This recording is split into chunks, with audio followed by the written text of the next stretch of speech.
Cool. Regan Slaymaker for Not Just Boxing. I have the pleasure to be joined by the voice of boxing, Adam Smith. Adam, Wembley 1 week, Bournemouth the next, and what a cracker we've had this on tonight. Yeah, Unbelievable. I was looking forward to it since it was announced a few weeks ago, this one, with Garner and Bellotti. Yeah, Wembley's very, very special, and of course, occasions like that for the casual sporting fan that come into boxing, brilliant. But for us, trade lovers who spend our lives up and down the country and around the world covering the sport we love, this was perfect. British, Commonwealth and European super featherweight title. I often say that the domestic dust-ups for those sort of belts with two honest gladiators who just are sort of made for each other always work. I thought actually it would be a bit closer tonight. I thought Reece Bellotti really fancied it. He was on a great run of form, but he never quite settled, and that's credit to Ryan Garner and his team. He was a bit unpredictable. His balance was great. He was pot-shotting at times. His combinations were good, and then he just grew in strength. And I think it's his discipline and his dedication now. He's taken the fight game seriously. I think he always had the talent, but I think at the beginning of his career, maybe not quite not the motivation, as Alexander was saying last week, the dedication and discipline to get up every morning and do it. And I think now he does knuckle down. I think he does the work. I think you can see that in his tank and his energy.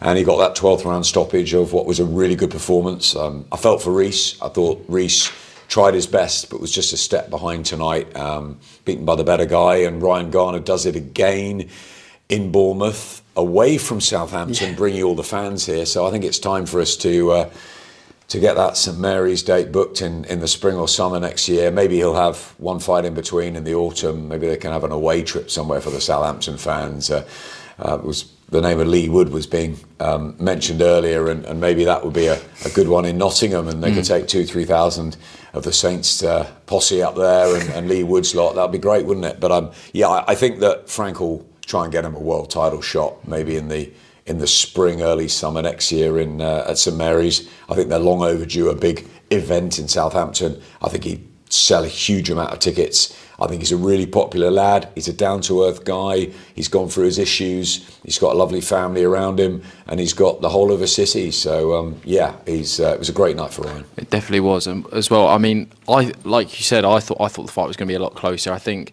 one thing. Do you think the speed of Ryan Garner was a bit too much for Reece Bellotti in there tonight? Yeah, the speed, the rhythm, the balance, I think is fantastic. I love watching Ryan. He's not just exciting, but he finds shots that you don't expect. So it's the unpredictability. But yeah, I think just the edge in speed, freshness, maybe just in slight class as well at times. It was interesting hearing Carl Frampton, who's sparred with both of them. Okay. And I asked him who he thought would go on to become a world champion, and he said Ryan Garner definitely. He said Ryan was really, really good when they worked together, and I think that his talent has always been there. But I just think it's been the knuckling down side that's been an issue, and I think he's really doing that now. I bumped into him a few weeks back in a service station actually in North London, and he'd been away sparring, and we had a good chat, and there was a difference in him.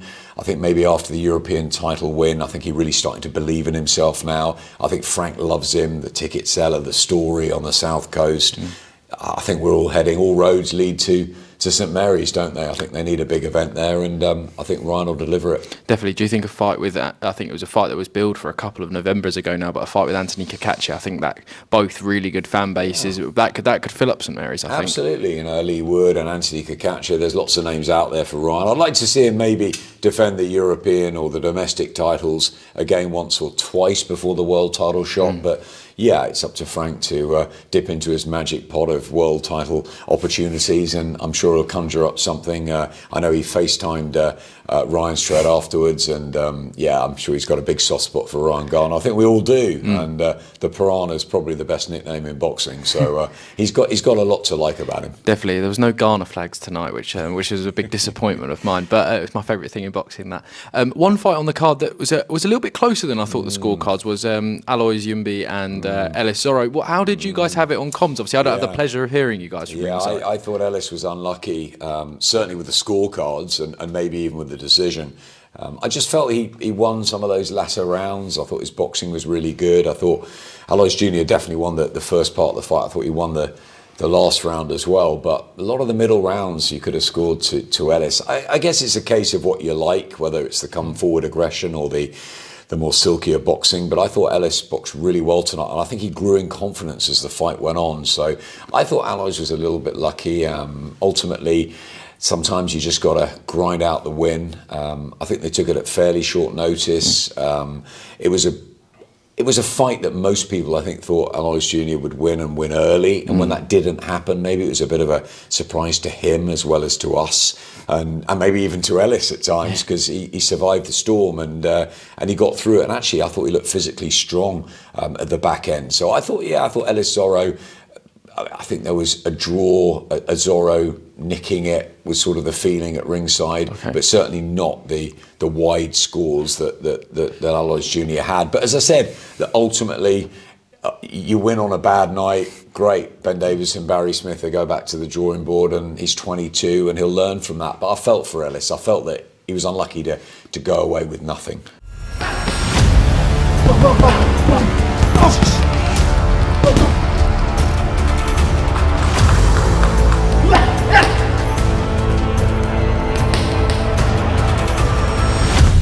Definitely, it was a really good night of boxing actually tonight. I do want to reflect on last week. I haven't had the pleasure of speaking to you since that, but Alexander Usyk, Daniel Dubois. I mean, what do you still think about? I was buzzing for about 4 days after. I think I'm still buzzing now. But yeah, I mean, unbelievable fight between those two. Obviously, Alexander Usyk landing the biggest left hand of his career, I think, to stop Daniel Dubois in the 5th round. Unbelievable. I didn't sleep Saturday night. I didn't sleep much Sunday or Monday either. Yeah, you've got to love those sort of moments, just being there, the pleasure and privilege of being 6 feet away from a genius, a boxing wizard, a pound for pound great, a great of all time, really, Alexander Usyk, of what he's achieved in the sport. And he's done it with humility and grace, and he's just terrific to be around. He's got a phenomenal team. He trains incredibly hard. Andy and I, the Voice of Boxing team, we've had the pleasure of being in Gandia.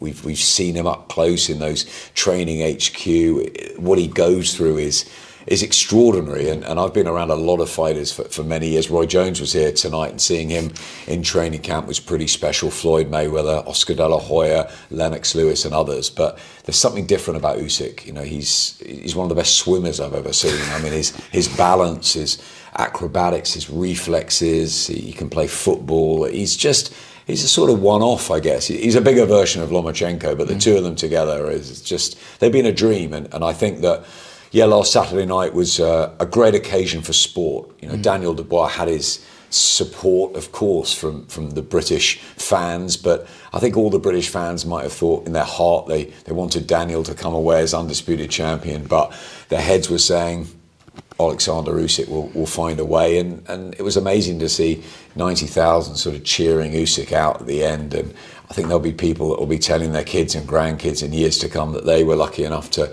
see Usyk, up close and personal at Wembley live. And 24-0, 3 times undisputed. It's just amazing what he's done. He's 38, he looks 28, and it's all down to discipline, dedication, having a great team around him, and of course his natural talent too. But I think it's keeping those feet on the ground. It's taking the job seriously. I think he had a bit between his teeth with this one. I think he was probably slightly irritated with the talk of the low blow, the talk of how close Dubois got to him last time, maybe the white suit entrance into the ring in Riyadh after the Fury fight was not the best tactic from Daniel, and he walked out the first press conference, Alexander. I've not seen that before, and don't push the horses rang true, didn't it? That was the line, and he certainly was motivated, and he performed, as you say, he produced one of the best performances of his career. Definitely, I think no one understood what "don't push the horses" meant at the press conference. Everyone understood on a Sunday morning. My final one, Adam, because I don't want to keep you too long. Does Alexander Usyk? It's kind of easy to say right now, but does he hang in any era with any heavyweight? Does he make? Yeah, definitely. It's not just heavyweight. I mean, he was an amateur middleweight once upon a time. Yeah. He did everything in the unpaid ranks, obviously culminating in the Olympic gold medal at London 2012, but world champion, European champion, 358 wins, and then to do what he's done as a professional to clean up at cruiserweight and come up and clean up at heavyweight. Like Evander Holyfield's a great, an absolute great. I'd love to have seen them two fight. I mean, that would have been brilliant, wouldn't it? You know, he did that at cruiserweight. He stepped up to heavyweight. But I think what Usyk's done, and beating pretty much everybody twice as well. And I just think he's done it with a real charm and, as I said, a grace.